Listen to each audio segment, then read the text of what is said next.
Hello friends, कल हमने कुतुबुद्दीन ऐबक के बारे में पढ़ा था। हम सल्तनत काल पढ़ रहे थे और सल्तनत काल में गुलाम वंश को हम पढ़ रहे थे, जो कौन थे, कुतुबी वंश के थे। तो उसमें हमने कल कुतुबुद्दीन ऐबक और आराम शाह को पढ़ा था। ठीक है, उसके बाद आज हम पढ़ेंगे शमसी वंश को। ठीक है, जो शमसी वंश है वो किसका वंश है? वो इल्तुतमिश का। तो शमसी वंश भी इसको बोला जाता है और इलवारी वंश भी इसको बोला जाता है। इसको आप याद रखेंगे, ये भी क्वेश्चन पूछा जाता है एग्जाम में कि शमसी वंश और इलवारी वंश किस उसे सुल्तान से संबंधित था। ठीक है, तो चलो, तो इल्तुतमिश का जो समय है वो क्या है? वो 1210 से लेके 1236 ईस्वी तक। ठीक है, 1210 से लेके 1236 ईस्वी तक अब हम इसके बारे में पढ़ेंगे। अब जो आराम शाह का कल हमने पढ़ा था ना, आराम शाह कुतुबी वंश का जो था, तो उसकी जैद के युद्ध में मृत्यु हो गई थी। उसके बाद में जो दिल्ली के शासन पर बैठा था वो कौन बैठा था? इल्तुतमिश। कौन बैठा था? इल्तुतमिश। ठीक है, तो आज हम उसके बारे में पढ़ेंगे, इल्तुतमिश के बारे में। ठीक है, चलो देखो, यहाँ मैंने जो ये IT लिखा है ना, आप इसका मतलब क्या समझेंगे? इल्तुतमिश। ये मैंने शॉर्ट फॉर्म में लिख दिया है। आप जब अगर अपने नोट्स बना रहे हैं तो आप उसमें पूरा नाम लिखें। ठीक है, इल्तुतमिश। ये मैंने शॉर्ट में लिख दिया, बार बार नाम आ रहा था तो इसलिए मैंने शॉर्ट में लिख दिया था। तो सबसे पहले हम क्या समझेंगे कि जो इल्तुतमिश था, कौन था वो? इल्तुतमिश ऐबक का दामाद था। कौन था? ऐबक का दामाद। जो कुतुबुद्दीन ऐबक था वो भी दास था। वो किसका दास था? वो मोहम्मद गौरी का दास था। ठीक है, और ये जो इल्तुतमिश था वो किसका दास था? वो ऐबक का दास था। ठीक है, और दूसरा पॉइंट देखेंगे, ऐबक ने इसको अहिनवाड़ अहिंदवाड़ के युद्ध में खरीदा था। ठीक है, ये जो दास जो होते थे तो युद्धों में इनको, ये जो शासक थे, राजा होते थे, ये सभी इनको वहाँ से खरीद के लेकर आते थे। तो ऐबक जो था, कुतुबुद्दीन ऐबक जो था, इसने इसको अहिंदवाड़ के युद्ध से खरीदा था। किसको खरीदा था? इल्तुतमिश को। ठीक है, और कल हमने एक चीज़ पढ़ी थी कि मोहम्मद गौरी ने कुतुबुद्दीन ऐबक को किस बाजार से खरीदा था? याद है आपको? गजनी के बाजार से। ठीक है, इन क्वेश्चन को आप दिमाग में बैठा के रखेंगे, जरूर पूछे जाते हैं 100%।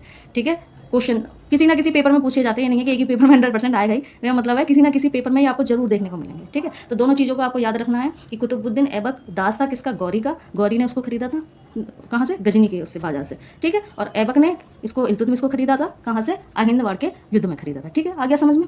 जो कुतुबुद्दीन ऐबक का दामाद था, हमने ये भी पढ़ा ऊपर। ठीक है, इल्तुतमिश जो था ऐबक का दामाद था। तो ऐबक ने अपनी बेटी की शादी किससे कर दी थी? इल्तुतमिश से कर दी थी। किससे कर दी थी? इल्तुतमिश से कर दी थी। ठीक है, जो सल्तनत काल का वास्तविक जो संस्थापक है वो इल्तुतमिश को ही माना जाता है, कुतुबुद्दीन ऐबक को नहीं माना जाता। क्यों नहीं माना जाता?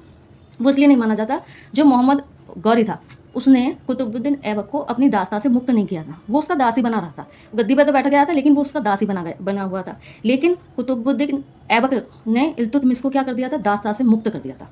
ठीक है, तो ऐबक गद्दी पे बैठा था तो वो दासी था। ठीक है, और उसका मोहम्मद गौरी का कौन था? वो शिल्पे सहार था। ठीक है, वो इसकी देख रेख करता था, इसलिए उसको सुल्तान की उपाधि नहीं दी जाती और उसको ना ही वास्तविक संस्थापक बोला जाता है सल्तनत काल का। ठीक है, इल्तुतमिश को बोला जाता है, इसलिए इल्तुतमिश ही वास्तविक संस्थापक है। वैधानिक संस्थापक या वास्तविक संस्थापक ऐसे क्वेश्चन पेपर में पूछ लिए जाते हैं कि सल्तनत काल का वास्तविक संस्थापक कौन था? इल्तुतमिश था या कुतुबुद्दीन ऐबक था? तो वो आंसर आपका होगा इल्तुतमिश। अगर ये पूछा जाए कि संस्थापक कौन था तो वो कुतुबुद्दीन ऐबक था। ठीक है, चलो अब आगे देखते हैं। इसकी राजधानी दिल्ली थी। किसकी राजधानी? इल्तुतमिश की। इल्तुतमिश की जो राजधानी थी वो दिल्ली थी। और कुतुबुद्दीन ऐबक की हमने कल पढ़ी थी, उसकी राजधानी क्या थी? लाहौर की। ये बहुत पूछा जाता है कि कुतुबुद्दीन ऐबक की जो राजधानी थी वो कहाँ थी? वो लाहौर थी, और इल्तुतमिश की जो थी वो दिल्ली थी। ठीक है, इल्तुतमिश ने, ये IT अभी मैंने आपको ऊपर बताया ना, IT का मतलब क्या है? इल्तुतमिश। इल्तुतमिश ने अपनी प्रजा के लिए न्याय की जंजीर बनवाई थी। क्या बनवाई थी? न्याय की जंजीर बनवाई थी। न्याय की जंजीर से क्या मतलब है?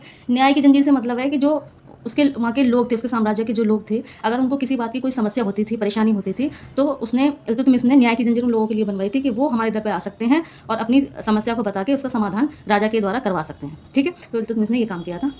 अच्छा, अगला पढ़ेंगे, सिक्कों पर टकसाल का नाम लिखने की परंपरा भारत में इल्तुतमिश ने प्रारंभ की थी। किसकी? सिक्कों पर टकसाल का नाम। ठीक है, किसने? भारत में इल्तुतमिश ने प्रारंभ की थी, तथा सिक्कों पर खलीफा का नाम अंकित करवाया था। ठीक है, सिक्कों पर टकसाल का नाम लिखने की परंपरा, ये क्वेश्चन पूछा जाता है कि सिक्कों पर टकसाल का नाम लिखने की परंपरा भारत में सर्वप्रथम किसने प्रारंभ की थी? तो वो की थी किसने? इल्तुतमिश ने की थी। ठीक है, उसने सिक्के बनवाए थे, और टकसाल का क्या मतलब है कि जहाँ पर वो जो सिक्के थे वो ढाले जाते थे, बनाए जाते थे। ठीक है, उनका नाम वो सिक्कों पर लिखवाता था, और उसने सिक्कों पर खलीफा का नाम भी अंकित करवाया। खलीफा कौन होते थे पता होगा आप लोगों को? नहीं पता तो मैं बता देती हूँ। खलीफा जो थे वो कौन थे? जो बड़े बड़े वो होते हैं, धार्मिक लोग जो होते हैं ना, धर्म से जुड़े हुए होते हैं। ठीक है, वो कौन थे? खलीफा थे। तो खलीफा का नाम उन्होंने अंकित करवाया था इल्तुतमिश ने सिक्कों पर। ठीक है, अगला देखें, मकबरा और मदरसा शैली का जन्मदाता कहा जाता है। किसको कहा जाता है? इल्तुतमिश को कहा जाता है। मकबरा और मदरसा शैली का जन्मदाता कहा जाता है। क्यों कहा जाता है? क्योंकि इल्तुतमिश ही ऐसा पहला शासक था या सुल्तान था जिसने सबसे पहले मकबरा मदरसा शैली का निर्माण करवाया था। ठीक है, और ये सब काम कुतुबुद्दीन ऐबक ने नहीं करवाए थे, इसलिए उसको वास्तविक जो संस्थापक है नहीं कहा जाता है। ठीक है, तो उसने कौन कौन से मकबरे बनवाए थे, किसने, इल्तुतमिश ने कौन कौन से बनवाए थे। नंबर 1 आप देखेंगे सुल्तानगढ़ी का मकबरा बनवाया था उसने। कौन सा, सुल्तानगढ़ी का मकबरा। मोस्ट इंपॉर्टेंट क्वेश्चन है ये, सुल्तानगढ़ी का मकबरा मोस्ट इंपॉर्टेंट। ठीक है, सुल्तानगढ़ी का मकबरा बनवाया था उसने। ये कहाँ पर स्थित है, ये दिल्ली में स्थित है। कहाँ पर स्थित है, ये दिल्ली में स्थित है। और इसने क्यों बनवाया था, किसके लिए बनवाया था, अपने योग्य पुत्र। इसके पुत्र का क्या नाम था, इसके पुत्र का नाम था नासरुद्दीन महमूद। क्या नाम था इसके पुत्र का नाम, नासरुद्दीन महमूद। तो नासरुद्दीन महमूद की जो मृत्यु है वो मंगोल आक्रमण में हो गई थी। किसमें हो गई थी, मंगोल आक्रमण में इसकी मृत्यु हो गई थी। तो इसने अपने पुत्र का मकबरा बनवाया था, किसके नाम से, सुल्तानगढ़ी के मकबरे के नाम से। ठीक है, किसने बनवाया था, किसके बारे में पढ़ रहे हैं, इल्तुतमिश के बारे में पढ़ रहे हैं। ठीक है, आगे देखें दूसरा नंबर, दूसरा ये देखो इधर, मदरसाए मुइज्जी बनवाया था इसने। क्या बनवाया था, मदरसाए मुइज्जी, ये मदरसा था। ठीक है, ये मकबरा मदरसे में तो आपको अंतर पता होगा ना, नहीं पता। मकबरा जो मरने के बाद में दफना देते हैं उसको मकबरा कहते हैं, मदरसा जहाँ पर वो शिक्षा प्राप्त की जाती है। ठीक है, वो मदरसा होता है। तो इल्तुतमिश ने क्या किया था, इल्तुतमिश ने बनवाया था मदरसाए मुइज्जी। क्या बनवाया था, मदरसाए मुइज्जी बनवाया था। ठीक है, ये भी कहाँ पर स्थित है, ये भी दिल्ली में स्थित है। और किसके उपलक्ष्य में बनवाया था, किसकी याद में, मोहम्मद गौरी की याद में। ठीक है, मोहम्मद गौरी की याद में बनवाया था। क्यों, क्योंकि ये मोहम्मद गौरी का कौन था, दास था। ठीक है, हम क्या पढ़ रहे हैं, गुलाम वंश पढ़ रहे हैं ना, तो ये मोहम्मद गौरी का दास था, कुतुबुद्दीन ऐबक भी और इल्तुतमिश भी। ठीक है, तो ये बहुत ही तेज तर्राक और होशियार था। तो मोहम्मद गौरी ने भी कुतुबुद्दीन ऐबक से बोला था कि आप इसको जल्दी दास्ता से मुक्त कर देना, इल्तुतमिश को। ठीक है, तो 1206 में इल्तुतमिश को कुतुबुद्दीन ऐबक ने क्या कर दिया था, दास्ता से मुक्त कर दिया था। ठीक है, 1206 ईस्वी में।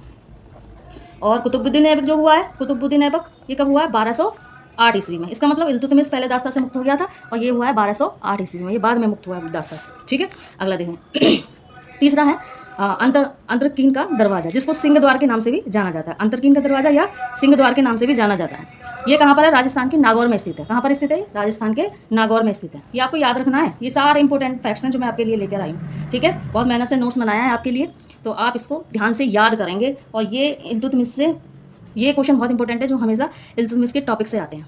अगला देखें बदायूं, चौथा क्या है, बदायूं। ये किसके बारे में बातें हो रही हैं, जो इल्तुतमिश ने मकबरे बनवाए थे या मदरसे बनवाए थे उसके बारे में बात हो रही है। ठीक है, अगला है बदायूं। बदायूं में उसने क्या बनवाया था, हौज शमसी। क्या बनवाया था उसने, हौज शमसी बनवाया था। और जामा मस्जिद बनवाई थी और शमसी ईदगाह बनवाई थी। ठीक है, क्वेश्चन पूछ लिया जाता है जो बदायूं में जामा मस्जिद बनी हुई है वो किसने बनवाई थी, तो किसने बनवाई थी, इल्तुतमिश ने बनवाई थी। अगला देखो, ये देखो, इसके बाद हम देखेंगे मुद्रा प्रचलन। क्या देखेंगे, मुद्रा प्रचलन। ठीक है, इल्तुतमिश ने चांदी का टंका और तांबे का जीतल चलाया था। ये भी मोस्ट इंपॉर्टेंट क्वेश्चन है, ये भी मोस्ट इंपॉर्टेंट क्वेश्चन है। ठीक है, ये पूछा जाता है अक्सर एग्जाम में कि इल्तुतमिश ने किस मुद्रा का प्रचलन किया था, तो उसने चांदी का टंका और तांबे का जीतल ये चलवाया था। ठीक है, आगे देखेंगे प्रशासन। प्रशासन में क्या किया था, उसने तुर्काने चहलगानी और इक्ता व्यवस्था चलाई थी। ठीक है, क्वेश्चन पूछ लिया जाता है कि सल्तनत काल में किस शासक ने सबसे पहले इक्ता व्यवस्था चलाई थी। मोस्ट इंपॉर्टेंट है, मोस्ट इंपॉर्टेंट। ठीक है, अब क्वेश्चन ये कि एकता व्यवस्था मोस्ट इंपोर्टेंट तो है, पर थी क्या, है ना, ये भी तो इंपॉर्टेंट है। तो एकता व्यवस्था क्या थी कि जो राजा लोग होते थे वो केंद्र में होते थे, केंद्र मतलब दिल्ली में होते थे। ठीक है, तो जो और उनके आसपास के प्रांत होते थे, बंगाल, बिहार, उड़ीसा जो होती थी, तो वहाँ पर उनको जो राजस्व इकट्ठा करना होता था, कर इकट्ठा करना होता था, जो कर लोगों से लेना होता था, तो उसके लिए उनको अपने केंद्र से वहाँ इतनी दूर के लिए जाना होता था। और आप लोगों को पता ही है पहले कोई बस, ट्रेन, मेट्रो तो चलती नहीं थी, है ना, तो केंद्र से और वहाँ बंगाल या बिहार, उड़ीसा ऐसे अलग अलग प्रांतों में जाना बहुत मुश्किल हो जाता था। ठीक है, तो उसने क्या किया था, इक्ता व्यवस्था को लागू किया था। इक्ता व्यवस्था में उसने कुछ अमीरों को या सरदारों को वहाँ पर नियुक्त कर दिया था, जो वहाँ का कर इकट्ठा करते थे और राजा को बेचते थे। ठीक है, तो राजा को वहाँ जाने की जरूरत नहीं पड़ती थी और वहाँ का राजस्व भी राजा के पास आ जाता था, उसको कहते थे इक्ता व्यवस्था। ठीक है, और तुर्काने चहलगानी क्या था, ये 40 सरदारों का एक ग्रुप था, 40 सरदारों का ग्रुप था जो प्रशासन के लिए किसने, इल्तुतमिश ने बनाया था, जिसका नाम था तुर्काने चहलगानी। क्या नाम था, तुर्काने चहलगानी। ठीक है, मोस्ट इंपॉर्टेंट है। अगला देखें प्रसिद्ध इतिहासकार कौन था। ठीक है, इल्तुतमिश के समय में या उसके दरबार में प्रसिद्ध इतिहासकार कौन था, तो वो था मिनहाज उस सिराज। कौन था, मिनहाज उस सिराज, नाम आपने सुना होगा, मिनहाज उस सिराज। ठीक है, और उसकी पुस्तक का क्या नाम है, तबकाते नासरी। क्या नाम है, तबकाते नासरी। जब हमने कल कुतुबुद्दीन ऐबक पढ़ा था तो उसके दरबार में भी हमने 2 लोगों के बारे में पढ़ा था, वो विद्वान कौन कौन से थे। जब हम कुछ चीज़ पढ़ते हैं ना, देखो जैसे हम कुछ पढ़ रहे हैं, जैसे हमने कल कुतुबुद्दीन ऐबक पढ़ा था और आज हम इल्तुतमिश पढ़ रहे हैं। ठीक है, तो हमको पहले पिछला जो है, जो हमने कल पढ़ा है, उसको रिकॉल करना चाहिए। ठीक है, और जब आगे हम कुछ पढ़ रहे हैं तो उसको हमको एक टॉपिक को दूसरे टॉपिक से जोड़ना चाहिए, तब हमको हिस्ट्री याद होती है। ठीक है, ये तरीका होता है हिस्ट्री को याद करने का। जैसे कुतुबुद्दीन ऐबक के समय में कौन विद्वान थे, तो कौन कौन से थे, एक हसन निज़ामी आपने पढ़ा था, और एक दूसरा था तो ऐसे इनके शासनकाल में कौन थे, मिनहाज उस सिराज थे। ठीक है, जिनकी पुस्तक का नाम है तबकाते नासरी। अगला देखें,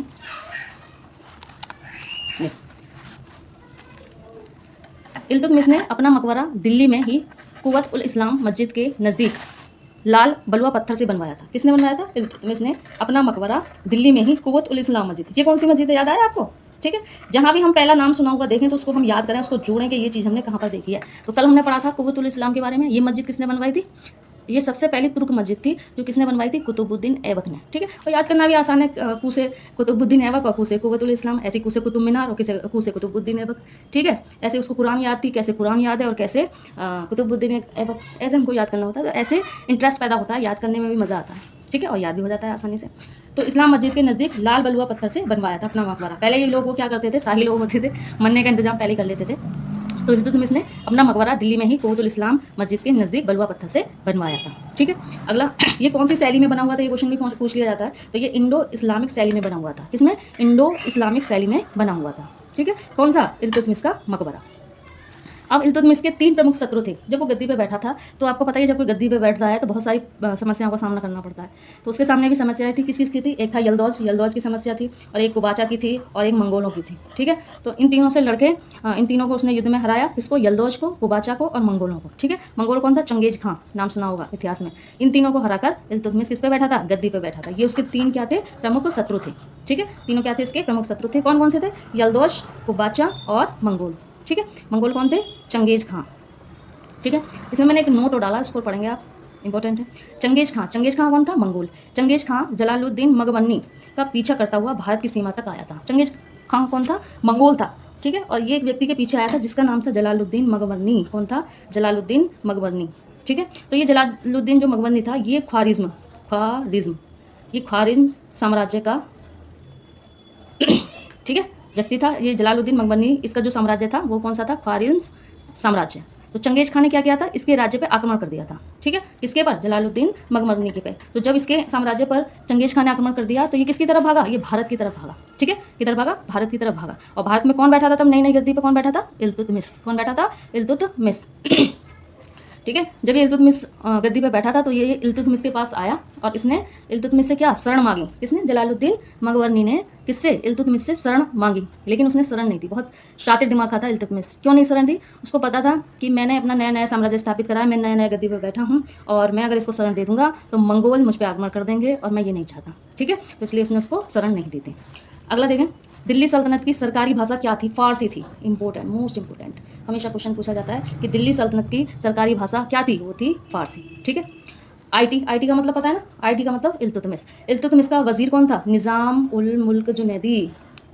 ठीक है, कौन था? इल्तुतमिश का वजीर था निज़ाम उल मुल्क जुनैदी।